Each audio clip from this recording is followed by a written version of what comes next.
Fala galera, professor André na área, sejam muito bem-vindos ao Texto 21. Aqui, como eu falei em outro vídeo, vai durante esse tempo de crise, né, de pandemia, disponibilizar algumas aulas diferenciadas aqui nesse canal, certo? E aí, eu vou compartilhar com vocês hoje, na verdade, eu estou aqui com minha turma de primeiro ano, certo? Que está aqui online comigo. Do John Knox, Centro de Estudos John Knox. E eu vou compartilhar hoje com vocês, na verdade vai ser uma revisão, né? Eu vou tentar fazer isso no tempo que eu tenho, porque a gente já está, antes de entrar ao vivo, a gente já ficou aqui, né, um tempão, tentando resolver alguns probleminhas, ao vivo tem disso. Então, eu não sei se eu vou ter todo o tempo que eu preciso, mas a ideia é que essa aula seja só uma aula teste, ok? As aulas mesmo de verdade, com conteúdo novo, elas vão vir em seguida, mais lá para frente. E então eu queria compartilhar com vocês hoje, certo? Aquilo que, no caso, vai funcionar como uma revisão para vocês, certo? Aquilo que eu estou chamando aqui no slide de esquemas linguísticos, ok? Todo mundo tá com o slide aí? Todo mundo tá aparecendo o slide aí? Beleza. Então, eu vou esconder a gente aqui, certo? Porque senão vai atrapalhar o slide. Então, a gente vai ficar escondido aqui um instante. Pronto. Então,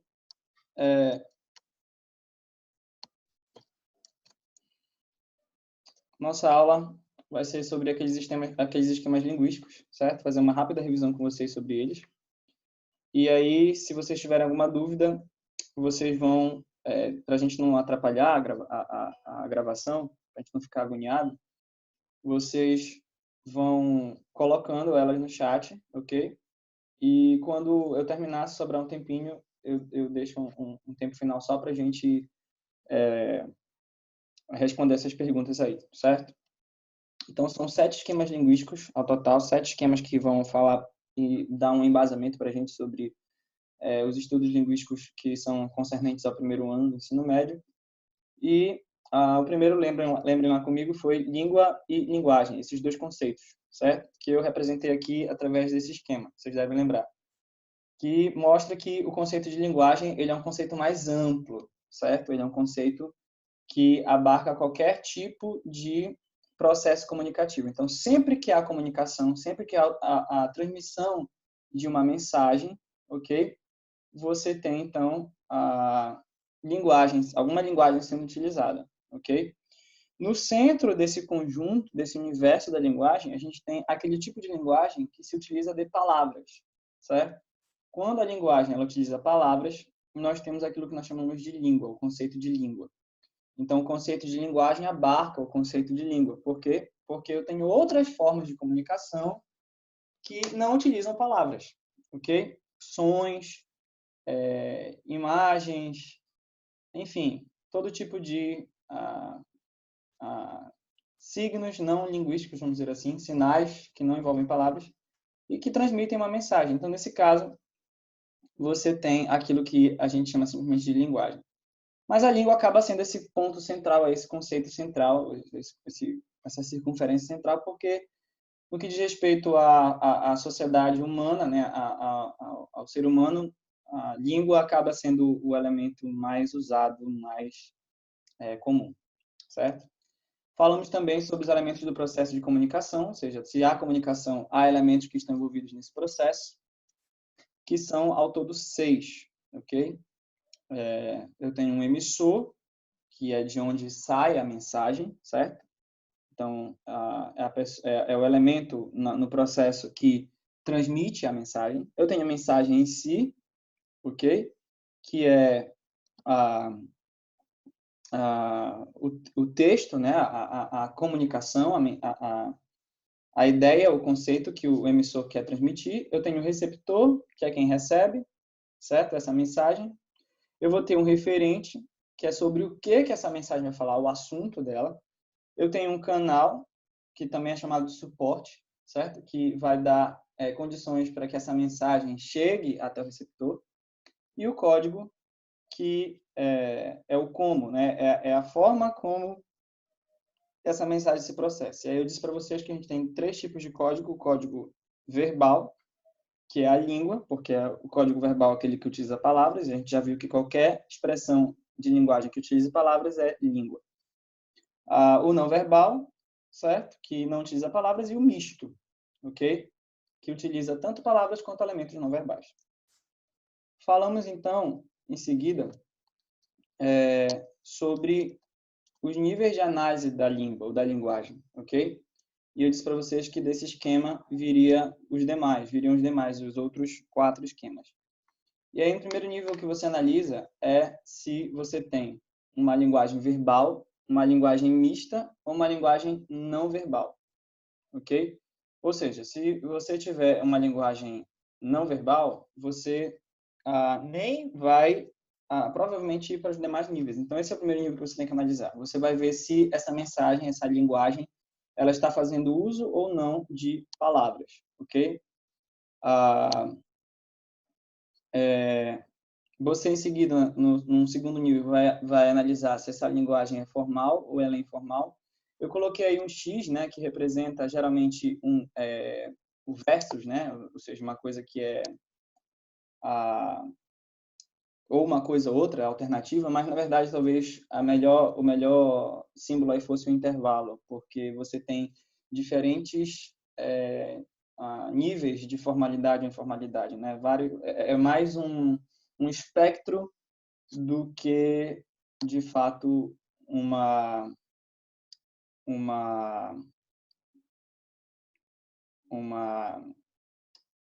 alternância, né? Uma alternância, ok? Falamos também sobre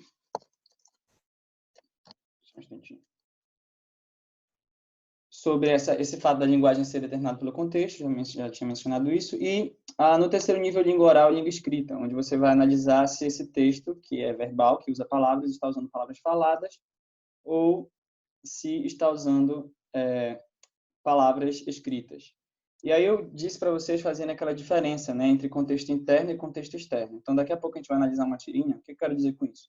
Quando você estiver trabalhando com texto interno, é como se você estivesse lá dentro do texto, naquela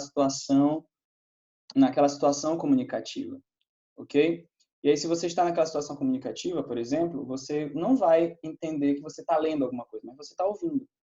O contexto externo seria quando você realmente é leitor da tirinha, por exemplo. Então, você não está inserido naquele contexto comunicativo. Falamos também da norma padrão, certo? E das variedades linguísticas, certo?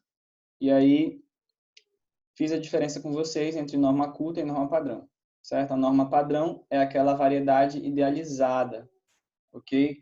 Que não é fala de ninguém, que não é língua natural de ninguém, mas é idealizado que você só aprende na escola. A norma culta seria aquele conceito das variedades que estão mais próximas à norma padrão, certo? Tudo que não é norma padrão é variedade linguística, ou seja, a forma como o falante expressa a sua língua que ele aprendeu de berço, vamos dizer assim, certo? Se é muito próxima da norma padrão, essa variedade, ela acaba sendo chamada de norma culta, geralmente ligada aos centros urbanos, e aquelas variedades que estão muito afastadas da norma padrão, eu disse para vocês, não vou fazer aqui aquele gráficozinho cheio de bolinha, porque tem gente que tem pavor, né, fobia de bolinha, de circunferências pequenas.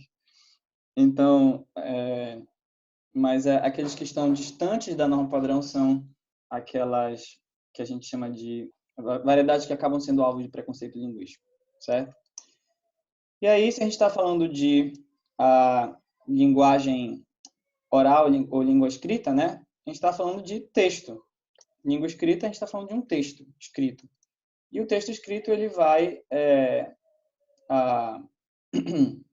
pressupor uma leitura. E aí, o próximo esquema que eu dei para vocês, eu lembro que foi os níveis de leitura, né? A profundidade na hora que você vai fazer uma leitura. E aí eu trouxe aqui um conceitozinho rápido do que é um texto, certo? Não somente o texto escrito, mas o texto de maneira geral. O texto, a gente pode dizer, é uma construção comunicativa passível de ser interpretada por um leitor. Ok? Então, eu tenho 3 palavras-chave aqui nesse conceito. Primeiro é construção. Então, se eu estou falando de construção, eu estou falando de algo que é um processo, que pode ser, então, analisado como um todo, mas que, por ser um processo, também é constituído de partes. E eu posso, quando eu preciso analisar, essas partes. Certo? A segunda palavra-chave aqui é comunicativa. Certo? Se é comunicativa, então pressupõe também o uso de linguagem. Certo? Porque expressa uma comunicação, então texto está relacionado com linguagem. E a terceira palavra-chave é interpretada, que no caso aqui demanda um sentido, ou seja, o texto ele é uma construção cujas partes formam um todo, que faz uso da linguagem para construir um sentido, certo? O sentido esse que alguém vai ler, vai interpretar. E aí, quais são os níveis de leitura? O primeiro, lembrem lá comigo, é a decodificação, certo? Que diz respeito ao falante, né, ao usuário, ao leitor, conhecer o valor de cada letra, sílaba, palavra, sintagma, ele conseguir decifrar esse código escrito. O segundo é a localização de informações, certo? Especialmente quando você está trabalhando com palavras-chave, que foi exatamente o que fiz aqui no nosso conceito. Percebe? Quando você encontra as palavras-chave, fica mais fácil de você entender um texto. E o terceiro nível foi o da associação, certo? Em que você tem ali as inferências, que você faz uso do conhecimento de mundo, que é o mais diverso possível, né? Lembra? A gente tem o conhecimento filosófico, o conhecimento científico, o conhecimento do senso comum, o conhecimento religioso, e por aí vai.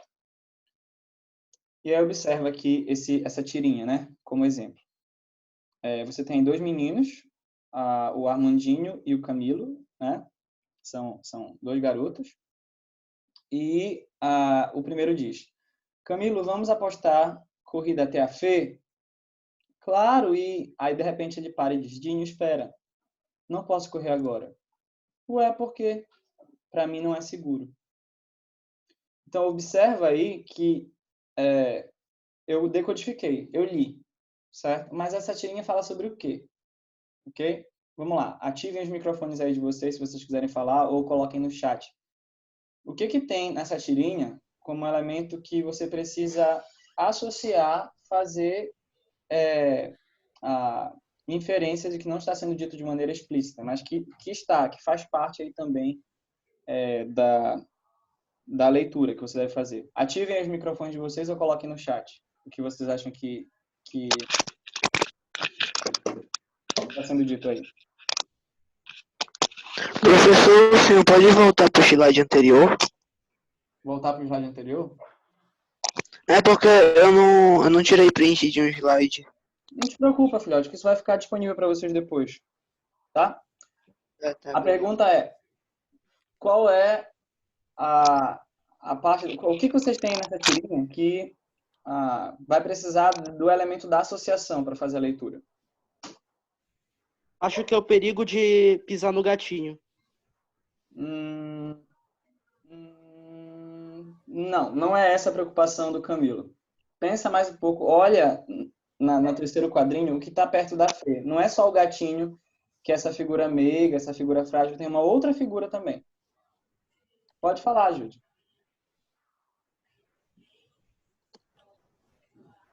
Professor, foi sem querer, eu só estava ajeitando um negócio, desculpa. Ah, tá. Vamos lá, pense um pouquinho. O que tem no terceiro quadrinho, como elemento não verbal, que vai exigir essa associação?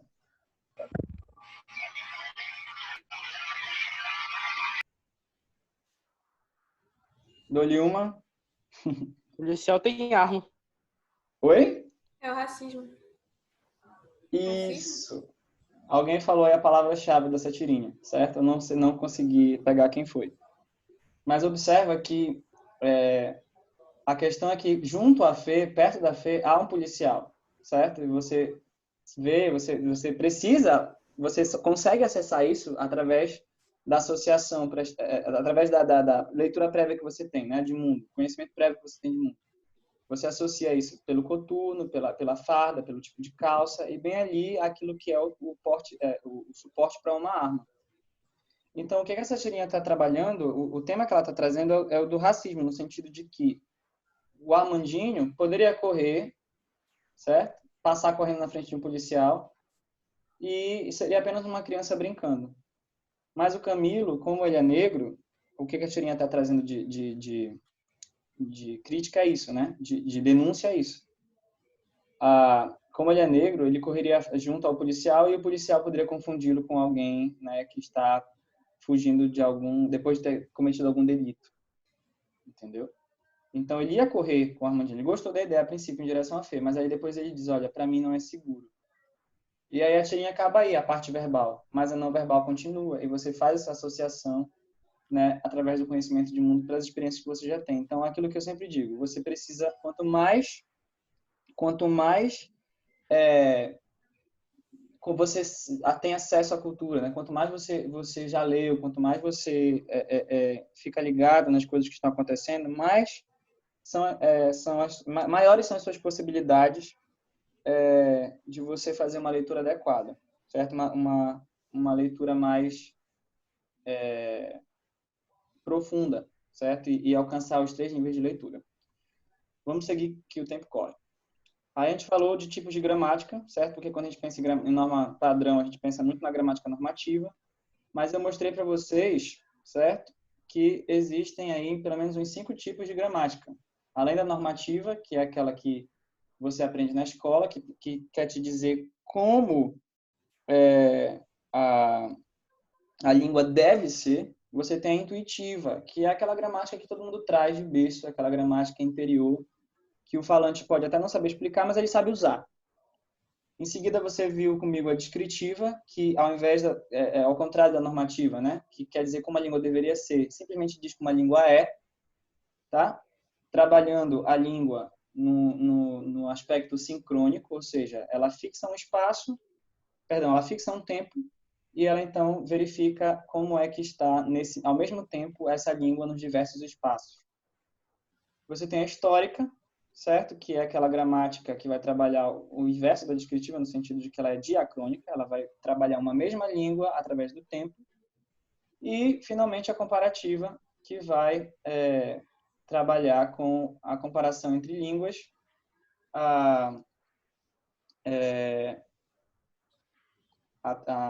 buscando encontrar um parentesco entre elas, certo?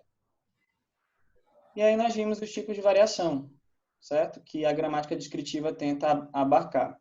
Então, nós falamos da variação regional, que também é chamada de espacial, diatópica. Vimos a variação socioeconômica, que é a variação chamada de diastrática, que vai trabalhar com como as pessoas de classes sociais diferentes falam e usam a língua de maneira diferente, certo? A etária, que é aquele tipo de variação que vai considerar que pessoas de idades diferentes falam de forma diferente. A sexual, que vai trabalhar com o uso da língua no que diz respeito às identidades de gênero, certo?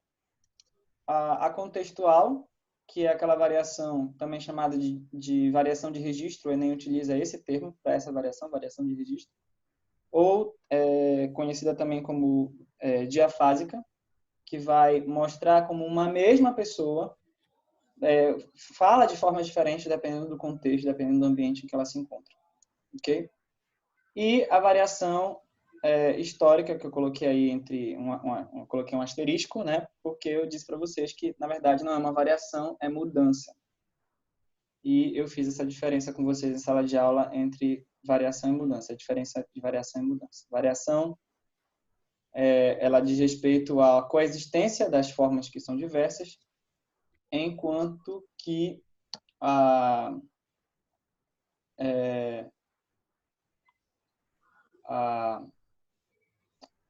mudança ela vai trabalhar com a questão da substituição. Então, uma forma substitui a outra. A mais recente substitui a mais antiga. Eu não coloquei no esquema, mas eu também dei para vocês em sala, ou, se eu não me engano, a variação profissional, que é aquela que vai analisar a questão dos jargões, né? Ou seja, há certas palavras, há certos termos que são utilizados por profissões específicas e que não são utilizadas por outras profissões, vamos dizer assim, nem fazem parte do uso comum da língua. Ok? Então, esse foi o nosso resumão, certo? Até que eu consegui falar bastante rápido, né? Aquilo que eu precisava em tão pouco tempo. Mas eu não tinha visto que vocês estavam usando o chat aqui. Eu não sei se o chat aparece depois na gravação. Eu acho que não. A gente vai descobrir isso depois. Mas eu não tinha visto que vocês estavam mandando no chat, desculpa. O Eduardo falou, né, do preconceito, o Anselmo, Amanda, João Vitor, Pedro. O Pedro só mandou mensagem dizendo que estava escutando. Legal, cara. Então, João Vitor também depois. Então, é isso. Vocês têm alguma dúvida? A gente ainda tem mais de 5 minutos. O Jorge nem precisou dar aí o aviso, né, de 5 minutos restantes. Então, alguém tem alguma dúvida, alguma colocação? Cauê está perguntando, podem existir 2 canais ao mesmo tempo, por exemplo, se um jornalista entrevista um especialista e coloca as informações obtidas em um site. Os canais seriam o jornalista e o site simultaneamente? Então, vamos imaginar que a entrevista não seja ao vivo, certo? Não seja o que está sendo disponibilizado no site, vindo da entrevista, não seja simultânea. Ok? Então, no momento, a entrevista é um momento comunicativo. Estou fazendo com uma fita na mão. A entrevista é um momento comunicativo. Ok? Depois que a entrevista passar e ele publicar isso no site dele, vai ser outro momento com outras análises, né, dos processos envolvidos. Supondo que seja uma entrevista que esteja sendo transmitida ao vivo, já vou responder a tua pergunta, Luiz Antônio. Supondo que a entrevista esteja sendo transmitida simultaneamente, certo? Caso seja essa a questão, a situação, então você ainda assim vai ter que analisar de forma separada, porque o que está acontecendo na entrevista está acontecendo entre o repórter e o entrevistado, certo? E o que está acontecendo no site é com o internauta e o provedor daquele site, entende? Então, eu não vou poder chamar em nenhum momento que o jornalista é o canal, certo? Por quê? Porque a mensagem não está chegando ao internauta tendo como suporte o jornalista, mas a plataforma em si, certo? O jornalista... Isso é muito complexo, né? Porque, assim, claro que a nível de ensino médio, eu vou sempre trabalhar com vocês e com exemplos que sejam mais diretos, vamos dizer assim. Mas você, nesse esquema de elementos de processo de comunicação, você tem, na verdade, muitas complexidades, muitas coisas acontecendo ao mesmo tempo, né? Então, no caso, você poderia analisar o que está acontecendo entre o jornalista e o entrevistado. Você poderia analisar o que está acontecendo entre o jornalista e o internauta, a partir do momento que ele se dirigiu ao internauta, ou entre o jornalista e o entrevistado, compara com o internauta, porque os dois têm ciência de que eles estão transmitindo conteúdo para o internauta, entende?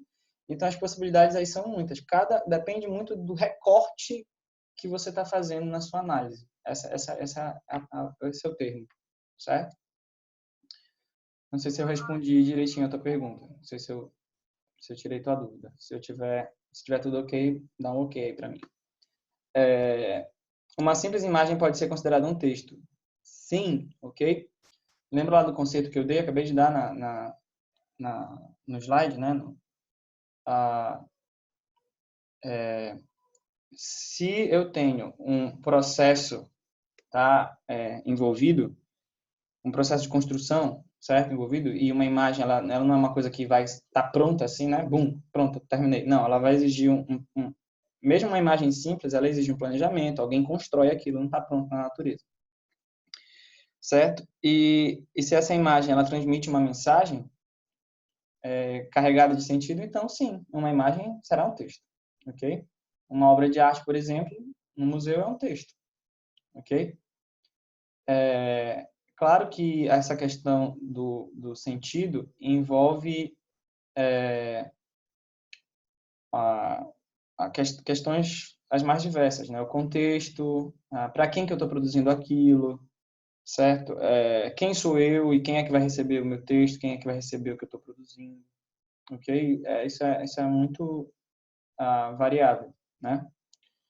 Então, sim, uma imagem, se respondendo de forma direta, uma imagem pode ser considerada um texto, sim, com certeza. Aí o Jorge perguntou, então aquilo que os olhos veem sempre será um texto, certo? Não, porque nem tudo vai necessariamente trabalhar com linguagem, né? Necessariamente. Depende, é como eu falei, depende da situação. Por exemplo, as nuvens, para alguém que está no momento preocupado com o tempo, né? Com se vai chover ou não, se vai poder sair de casa com tranquilidade ou não, elas são um índice de chuva ou de sol, né? Um tempo bom, ensolarado ou no máximo nublado. Eu pela nuvem, pelo tipo de nuvem, pela cor da nuvem, se é cúmulo, se é nimbo, se é estratos, eu consigo ver se vai chover ou não, ter uma ideia. E aí, para aquela pessoa, naquela situação, vai ser um texto. Ela vai tirar dali sentido, embora a construção não seja uma construção humana, certo? E eu estou com menos de 1 minuto de vídeo, certo? Então, eu vou precisar encerrar aqui. Se vocês tiverem mais alguma dúvida, vocês podem me procurar lá no grupo do Tira Dúvidas que a gente mantém, que vocês já sabem onde é, ok? Muito obrigado pelo tempo de vocês, eu espero que vocês tenham gostado, espero que tenha sido proveitoso. E a gente se vê valendo, com aula valendo mesmo agora, assunto novo, na próxima aula, ok? No próximo encontro, na próxima live. Tchau, galera!